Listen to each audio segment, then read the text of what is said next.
Ya, shalom Bapak Ibu Saudara yang dikasihi Tuhan dimanapun saat ini Anda berada. Kembali di saat ini saya mengajak setiap kita untuk mendengarkan sebuah kesaksian yang tentunya akan menguatkan dan memberkati setiap kita semua.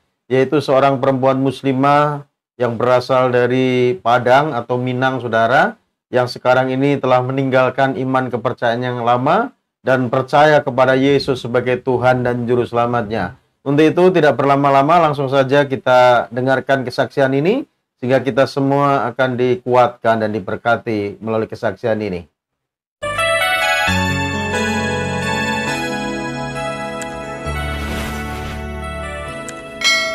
Shalom semua, perkenalkan nama saya Dian.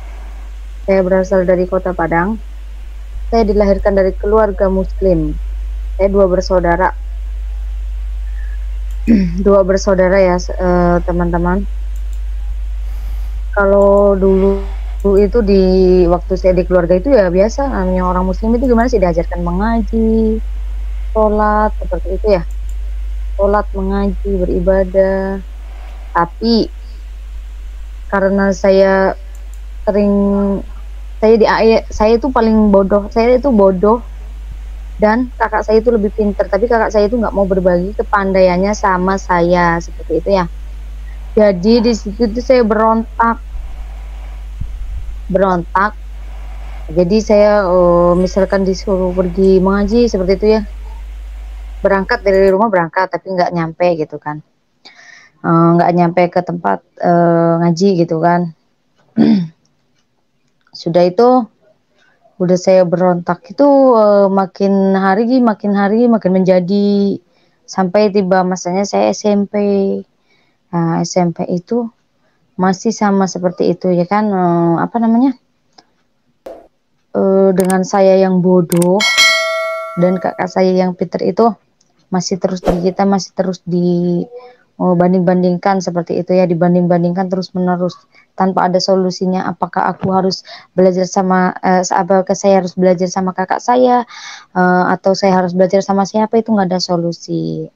Jadi kalau pas dulu saya lagi dimarah-marahin seperti itu ya, dimarah-marahin, dibeda-bedain, dicemooh seperti itu ya.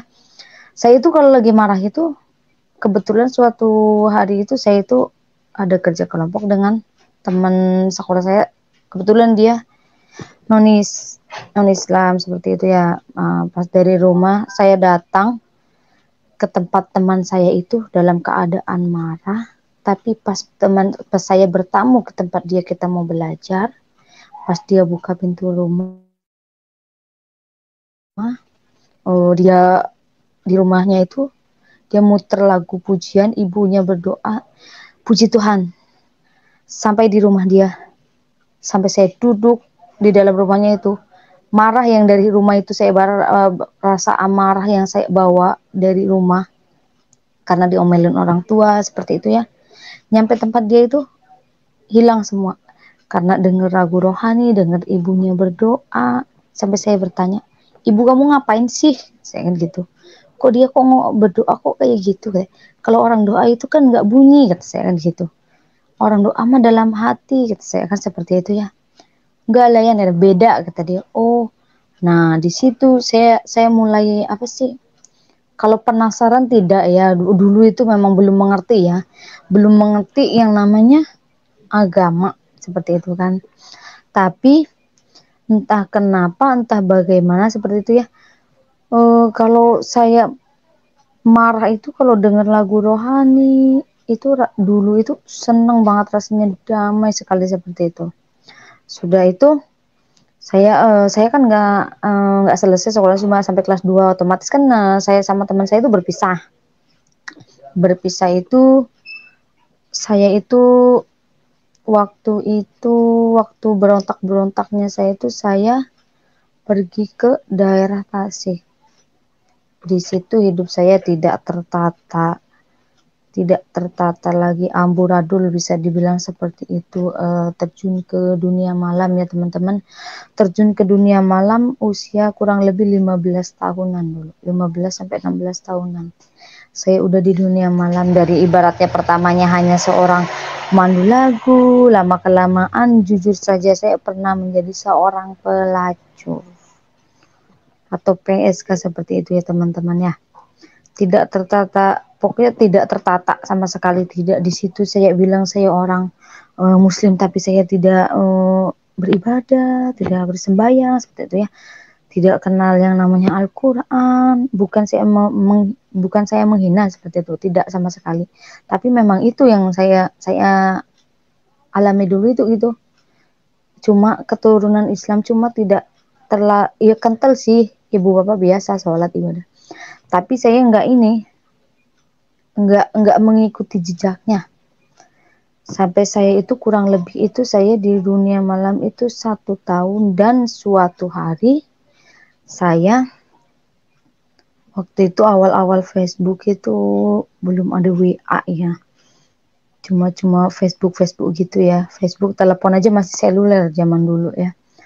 Udah gitu saya punya akun Facebook, ketemulah saya dengan kakak saya, dia nyuruh saya pulang kan, katanya ibu nyuruh kamu pulang. Saya pikir dengan saya pulang itu kehidupan itu, mereka itu sikap mereka itu, kalau kehidupan memang seperti itu aja ya. Saya pikir dengan saya pulang setahun saya tidak di rumah, semua itu berubah. Semua itu pikiran saya semua pasti sudah berubah, nggak mungkin kayak dulu. Mereka terlalu keras ke saya, terlalu nekan gitu kan. Mereka nggak tahu apa yang saya mau, apa yang saya keluhkan seperti itu ya.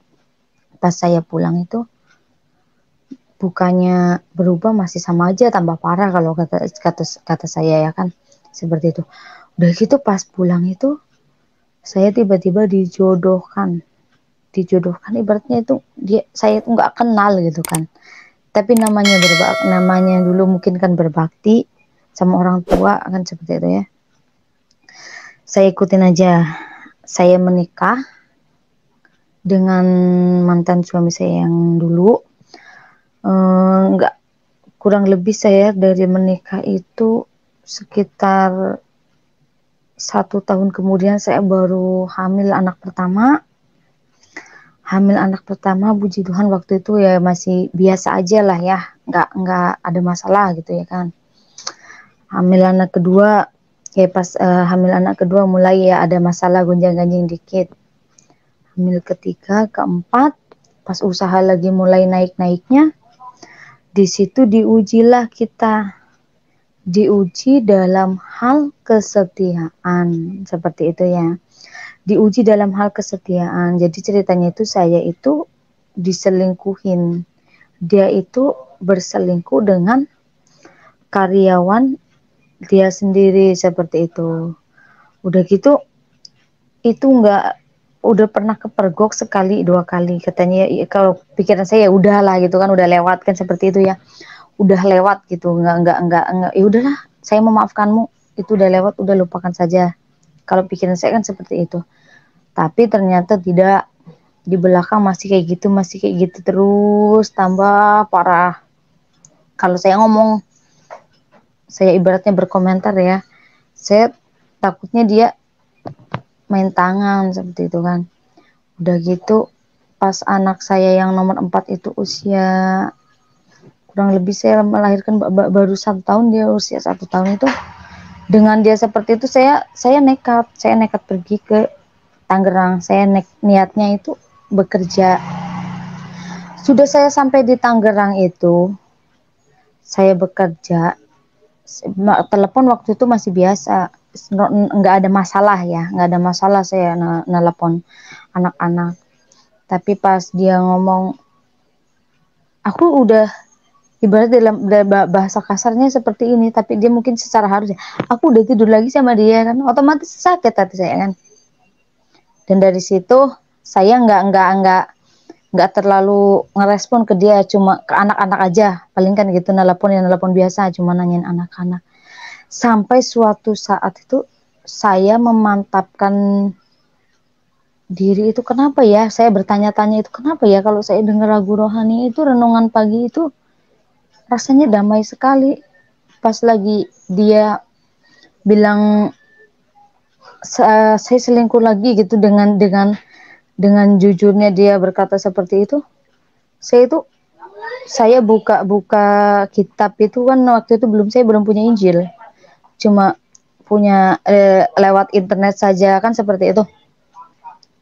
Udah lewat internet itu nggak apa, cuma lewat internet membuka Injil itu nggak ada aplikasi. Waktu itu belum ada kitab kan, belum ada kitab, jadi cuma lihat lewat internet. Jadi yang saya searching itu apa firman Tuhan yang ibaratnya yang cocok untuk saya saat saya tersakiti, saat saya terpuruk. Saya bukannya lewat internet waktu itu. Nah, buka lewat internet, lama kelamaan mungkin namanya ibaratnya orang berlalu lalang gitu ya, berlalu lalang sering ketemu gitu. Makin penasaran sama Tuhan Yesus itu. Sampai kemudian hari saya bikin story di WA itu. Ya Tuhan, jika ini jalan yang harus aku pilih, aku harus berpindah keyakinan. Aku ikuti Tuhan. Jika itu maumu. Jika itu memang sudah panggilanmu, memang kau sudah memanggil aku untuk seperti itu. Udah gitu benar-benar saya bikin story terus mantan suami itu kebetulan begini komennya, oh kok kamu kayak gitu sekarang ya, katanya. Kamu udah bersekutu dengan setan, kata dia kan. Waktu itu cuma baru bikin story doang gitu. Pas pertama saya ibadah di gereja itu, memang saya bikin storynya isinya kurang lebih itu saya bikin video, dan di situ captionnya itu, puji Tuhan, akhirnya saya bisa ibadah di gereja juga ya. Nah, dari situ pulang dari gereja itu saya langsung ditelepon sama mantan suami itu. Dia langsung nelpon saya, langsung bilang, saya akan ceraikan kamu. Tapi memang benar-benar saya akan ceraikan kamu karena kamu alasannya berpindah keyakinan. Satu itu karena saya bersekutu dengan iblis, itu kata-kata dia kan, bersekutu dengan setan. Kamu sudah murtadin, kata dia kan seperti itu. Udah gitu benar-benar itu emang benar-benar kita itu pisah, cerai gitu kan, semenjak saya pindah keyakinan. Dari pindah keyakinan itu, dari saya berpindah keyakinan itu kan emang udah dari sebelumnya itu juga emang udah nggak baik kan hubungannya, gara-gara rumah tangga kita yang gonjang-ganjing seperti itu kan. Memang waktu itu ketemulah saya sama suami saya yang sekarang itu. Waktu itu kan kita cuma hanya nikah siri ya, karena beliau muslim kan seperti itu. Tapi puji Tuhan beliau juga sudah mengikuti jejak saya sekarang ini, cuma beliau belum ikut baptis karena terhalang waktu kan gitu. Nah, mantan suami saya berkata begini, Kak, jikalau kamu maunya seperti itu dan udah nggak bisa dihalangin lagi, dia udah bilang cerai, dia udah bilang kamu nggak akan ketemu anak-anakmu lagi, nggak akan bisa megang dia lagi, nggak akan bisa nyentuh dia lagi. Di situ saya jawab, kalau kamu misahin saya sama anak-anak, itu hanya memisahkan jarak dan waktu.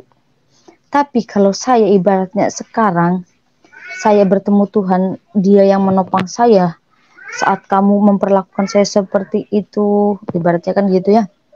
Pokoknya udah keterlaluan banget itu ya. Saat saya diperlakukan seperti itu sama kamu, saya cuma percaya sama Tuhan. Saya hanya bergantung sama Tuhan Yesus. Hanya Dia yang menopang, hanya Tuhan Yesus yang menopang hidup saya. Saya bilang seperti, oh ya udah terserah kamu kalau memang maunya kamu seperti itu. Tapi jangan harap kamu ketemu anak-anak. Tidak masalah untuk sementara, itu janji Tuhan. Saya bilang sama dia seperti itu. Udah gitu diblokir semua, WA, Facebook, dibloklah saya itu sama dia. Tapi saya dalam pikiran saya selalu terngiang-ngiang seperti ini. Oh ya Tuhan, mungkin mungkin Tuhan memisahkan saya dengan anak-anak hanya sementara. Pasti suatu saat saya pasti akan bertemu dengan mereka. Tapi jikalau saya mundur satu langkah meninggalkan Tuhan Yesus, saya belum tentu besok itu, ibaratnya kalau besok saya mati, otomatis kan saya tidak akan bertemu dengan Tuhan. nggak akan ditopang lagi hidup saya sama Tuhan. Jadi saya itu terakhir kata-kata saya ke dia itu, mau kau misahin saya dengan anak-anak saya, kau sudah ngompor-ngomporin keluarga saya untuk membenci saya karena saya seorang murtadin, kata kalian kan, kata saya seperti itu. Kata kalian saya seorang murtadin, seorang iblis, seorang yang udah terkutuk, udah sampah, udah hina katanya kan, bikin aib katanya. Tapi tidak akan mematahkan langkah saya untuk makin maju, makin dekat dengan Tuhan. Saya jawabnya seperti itu. Udah gitu saya jalanin terus hidup saya sampai saya sama suami saya yang sekarang itu. Biarpun waktu itu kan kita hanya nikah siri dan beda keyakinan seperti itu ya. Tapi dia tidak pernah menghalangi saya. Misalkan saya, oh tolong dong kalau hari Minggu antar saya ke gereja gitu. Puji Tuhan, suami saya dengan senang hati. Kadang saya itu belum bangun aja, pas hari Minggu dia mau membangunkan. Kamu ke gereja enggak ya? Katanya. Iya. Nanti sekalian berangkat, kan kita searah. Nanti saya berangkat kerja, saya antar ke gereja ya gitu. Kalau pas libur sama, saya antar ke gereja ya. Nanti kamu pulang keluar jam berapa dari gereja? Nanti saya jemput. Dia selalu bilang seperti itu. Dia tidak pernah menghalang-halangi. Karena dia pernah berkata sama saya seperti ini. Saya nggak bisa ngelarang kamu. Kamu mau agamanya apa? Mau keyakinannya apa? Karena saya sendiri, itu kata suami saya yang sekarang, karena saya sendiri seorang muslim tapi saya tidak sholat gitu kan. Nah di situ saya emang rada ngetes gini loh. Oh iya kata saya nggak langsung ngajak dia spontan, ayo kamu ikut Kristen, tidak. Saya cuma bilang begini, oh iya kamu seorang muslim ya, iya. Tapi kok saya lihat kamu nggak sholat, kata saya kan seperti itu. Cuma senyum aja dia tuh. Udah gitu saya bilang begini, ya katanya, iya kata suami saya tuh. Oh kamu nggak sholat, katanya. Iya enggak. Terus kalau kamu nggak sholat 5 waktu, kan kamu bisa sholat 1 minggu sekali, sholat Jumat. Jikalau kamu tidak bisa sholat Jumat 1 minggu sekali, kamu bisa sholat Idul Fitri atau Idul Adha 1 tahun 1 kali, kata saya kan seperti itu sama suami saya. Kata dia, cuma jawab dengan bahasa gitu doang kan. Loh kalau kamu nggak bisa sholat Idul Fitri yang 1 tahun sekali, kau nanti mati kan paling disolatkan. Itu bukan kamu yang beribadah, kamu disolatin sama orang, bukan kamu yang sholat. Senyum aja dia kan. Sampai suatu hari itu dia itu, kalau saya dengerin lagu rohani, dia itu suka ikut, gimana ikut, kalau kata orang belajar itu ikut mendalami gitu, tapi dia nggak berani ngomong. Jadi cuma diem sambil diresapi itu lagu seperti itu ya. Udah gitu mungkin makin penasaran kan, kalau setiap saya berdoa itu dia bertanya seperti ini. Sebenarnya kamu itu kalau doa isinya apa sih? Bisa tidak kalau kamu doa itu berbunyi? Jadi biar saya tahu isi doa kamu itu apa, seperti itu dia sama saya. Mungkin dia udah mulai penasaran ya. Tapi saya nggak pernah maksain dia ibaratnya, ayo kamu harus iman sama saya. Tidak pernah. Jadi saya berpikir sebenarnya hanya doa yang saya panjatkan. Tuhan, jikalau engkau mengizinkan saya dan suami saya, dia pasti akan satu iman dengan saya. Saya seperti itu. Tidak pernah saya memaksa, karena kenapa? Kalau saya paksa, tapi dia juga tidak menjalani, saya yang dosa, soalnya saya yang bawa dia. Saya yang ngajak dia, ibaratnya kan gitu. Saya yang ngajak dia, tapi saya nggak ngasih tahu arahnya. Dia dikasih tahu ngeyel. Mungkin kalau mengerti itu bisa dijelaskan kan, kalau dia kurang mengerti gitu kan. Nah, saya di situ memang mulai ini pingin ngajak, tapi secara halus, secara biar dia yang penasaran dulu dan bertanya sama saya. Bukan saya, ayo kamu harus ikut Kristen seperti saya. Tidak seperti itu. Udah gitu dia dari dengerin saya waktu terakhir bilang, saya kalau doa itu isinya apa, kok nggak bunyi, kata dia kan. Oh, tolong dong bunyi. Dari semenjak itu dia udah mulai penasaran. Saya lihat-lihat dia suka baca-baca firman-firman Tuhan gitu ya, dari internet kayak gitu. Terus denger khotbah gitu ya. Ya saya sih nggak komen. Saya biarin aja, biar tangan Tuhan yang bekerja. Kalau saya seperti itu, udah. Kemarin terakhir itu Sabtu kemarin dia pulang. Lah Minggu pagi kan dia libur, kebetulan kemarin 4 hari kan. Minggu pagi dia di rumah kan, dikontrakan gitu ya. Dikontrakan itu pagi-pagi dia bangunin saya kurang lebih jam 4:30. Bangun dong katanya kan. Iya katanya. Karena saya itu orangnya nadanya kalau ngomong agak rada-rada jutek keras gitu ya. Apa kata saya kan seperti itu. Apa kata saya. Dengerin firman Tuhan yuk, kamu bangun dong katanya kan. Di situ saya telinga saya tuh kayak dengar nggak dengar rasanya itu, percaya nggak percaya seperti itu ya. Apa kamu bilang kata saya kan. Dengerin renungan pagi firman Tuhan kata dia dengan jelas itu dengan lantang. Saya tiduran sampai tersintak langsung bangun dan bilang, serius kamu? Iya, sana cuci muka dulu kata dia kan. Udah saya cuci muka, saya balik lagi, kita berdua dengerin renungan pagi itu, dilanjut dengan lagu-lagu rohani sampai kurang lebih jam 7:30 itu dia mulai bertanya-tanya tentang kalau Kristen itu gimana sih ya. Saya jawab, sebenarnya agama itu sama, cuma caranya aja yang beda. Saya seperti itu sama suami saya itu. Memang kenapa kata saya kan seperti itu. Saya mau ikut Kristen kata dia kan gitu kan sama saya. Saya mau ikut Kristen, nggak segampang itu kata saya kan. Nggak segampang itu kamu. Saya mau ikut Kristen ibaratnya langsung kamu jadi orang Kristen, enggak, ada prosesnya, bertahap katanya. Iya tapi saya malu, saya nggak bisa. Saya akan ajarin kamu apa yang saya bisa, apa yang saya tahu. Saya bilang seperti itu sama suami saya. Udah gitu, oh iyalah kata dia kan, saya biarin aja. Cuma saya ibaratnya kalau kata orang kayak orang butuh nggak butuh. Jadi saya agak saya cuekin biar dia dengan sendirinya itu terbangun dari sininya pingin bertanya tentang apa gitu kan. Misalnya, oh ini kalau di agama kamu kayak gini boleh nggak? Kata dia kan seperti itu. Misalkan saya, oh nggak boleh, dilarang dong sama katanya kan, itu kan dosa. Misalkan seperti itu, saya jawab itu. Sampai kemarin pas mau berangkat itu, dia pamitan dengan polosnya, dengan penuh keyakinan sekali. Tuhan memberkati ya, hati-hati di rumah. Shalom kata dia seperti itu. Di situ saya shalom, Tuhan memberkati juga kata saya sama dia itu, sama suami saya itu. Dan puji Tuhan, makin hari mungkin Tuhan makin membuka hatinya ya kan. Makin membuka hatinya sampai dia bilang gini, saya udah mantap, udah mantap satu keyakinan denganmu.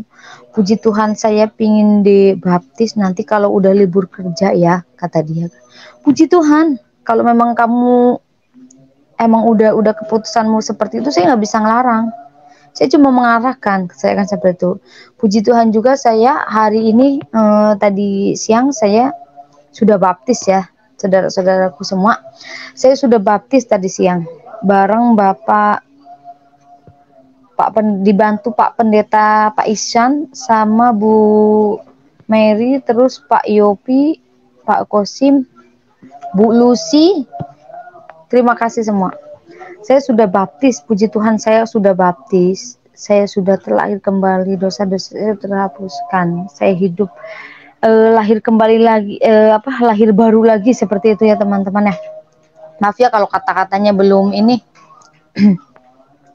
udah baptis, puji Tuhan. Saya merasa bahagia, saya merasa bahagia, merasa damai, makin takut akan Tuhan. Ibaratnya makin besar tanggung jawab saya untuk melayani Tuhan, seperti itu ya. Tinggal saya minta doanya sama teman-teman supaya suami saya juga secepatnya dibaptis, seperti itu ya. Kalau soal keluarga yang mencaci maki saya, sama sekali saya tidak ada rasa apa sih, dendam atau apa gitu, benci, sakit hati. Puji Tuhan, Tuhan tidak pernah menanamkan rasa dendam di hati saya sama sekali. Saya cuma bisa doakan mereka yang baik-baik saja ya Tuhan. Pasti Kau akan pertemukan saya dengan anak-anak saya, dengan keluarga saya. Suatu saat nanti pasti ketemu. Itu janji Tuhan ya kan. Itu janji Tuhan. Jadi saya itu sekarang jalani saja hidup saya yang sekarang, hidup yang baru. Udah hidup baru, jalani terus, melayani Tuhan, menjadi terus-menerus menjadi umat yang takut akan Tuhan. Amin. Saya hanya bisa berdoa. Semoga doa-doa saya didengar sama Tuhan dan semoga suami saya makin bertumbuh imannya, makin bertumbuh keyakinannya, seperti itu ya. Meminta doanya saja ya teman-teman ya. Kurang lebih seperti itu hidup saya teman-teman, tapi saya nggak ada sih yang mengganjal gitu, kayak terpaksa atau menyesal, saya kenal Tuhan Yesus tapi saya dijauhin keluarga. Tidak, puji Tuhan, saya tidak ada rasa menyesal, nggak ada. Kalau bahagia, puji Tuhan, selalu bahagia apapun cobaan yang Tuhan berikan sama saya selama ini, selama saya ibaratnya jadi orang Kristen, saya selalu bisa melewatinya, puji Tuhan. Seperti itu, kurang lebihnya seperti itu ya Pak, kesaksian dari saya ya Pak. Ya, itulah kesaksian yang sudah kita saksikan bersama-sama. Tentunya kita semua sudah diberkati melalui kesaksian tersebut. Puji Tuhan. Bapak Ibu Saudara yang kasih Tuhan, Alkitab katakan dalam Markus 16 ayat 16, katakan begini Saudara, barang siapa percaya dan dibaptis akan diselamatkan. Barang siapa yang tidak percaya akan dihukum. Percaya dan dibaptis. Percaya artinya mengaku dengan mulut, percaya dalam hati bahwa Yesus adalah Tuhan. Dibaptis artinya sebagai tanda orang percaya dan bertobat mau meninggalkan manusia lamanya sehingga memberi diri dibaptis, akan diselamatkan. Barang siapa tidak percaya akan dihukum. Artinya saudaraku, kalau kita tidak percaya kepada Tuhan Yesus sebagai Tuhan dan Juru Selamat kita dan kita tidak bertobat meninggalkan manusia lama kita yang penuh dengan dosa-dosa, maka kita akan mati karena dosa itu saudaraku. Kita akan menerima penghukuman kekal. Yang bisa mengampuni dosa kita hanyalah Allah itu sendiri. Yang kita kenal, kita sembah di dalam Yesus Kristus Tuhan. Dan Alkitab katakan tidak ada satu manusia pun yang tidak pernah berbuat dosa. Kalau ada orang mengaku dirinya tidak pernah berbuat dosa, dia adalah pendusta. Kebenaran tidak ada dalam orang itu. Namun kalau kita mengaku dosa kita, dia adalah Allah yang setia dan adil. Dia akan mengampuni dosa kita dan menyucikan dari segala kejahatan. Untuk itu saudara yang kasih Tuhan, siapapun kita, orang yang hidup dalam dunia ini perlu Tuhan. Perlu Juru Selamat. Dan Yesuslah satu-satunya Tuhan dan Juru Selamat yang benar, saudaraku. Ya, Dia adalah Tuhan yang dari surga turun ke dalam dunia mencari manusia yang sudah jatuh dalam dosa. Allah mencari manusia, bukan manusia mencari Allah. Kalau manusia mencari Tuhan, tidak mungkin manusia bisa berjumpa dengan Tuhan. Karena Tuhan maha segalanya. Tuhan itu suci, dia maha besar, maha segalanya. Sedangkan manusia adalah manusia yang berdosa. Namun kalau Allah ingin mencari manusia, ingin berjumpa dengan manusia, itu merupakan sesuatu yang bisa sekali, saudaraku. Karena itu merupakan hak prerogatif Tuhan. Ya, Tuhan mau menjadi apapun itu bisa, saudara. Karena yang ditebus manusia, maka Tuhan mengambil rupa seorang hamba, bahkan menjadi sama seperti manusia. Dengan satu misi adalah untuk menyelamatkan manusia yang berdosa melalui pengorbanannya di atas kayu salib. Untuk itu, saudaraku yang kasih Tuhan, mari setiap kita yang sudah percaya kepada Tuhan, tetaplah setia kepada Tuhan, jangan pernah tinggalkan Tuhan.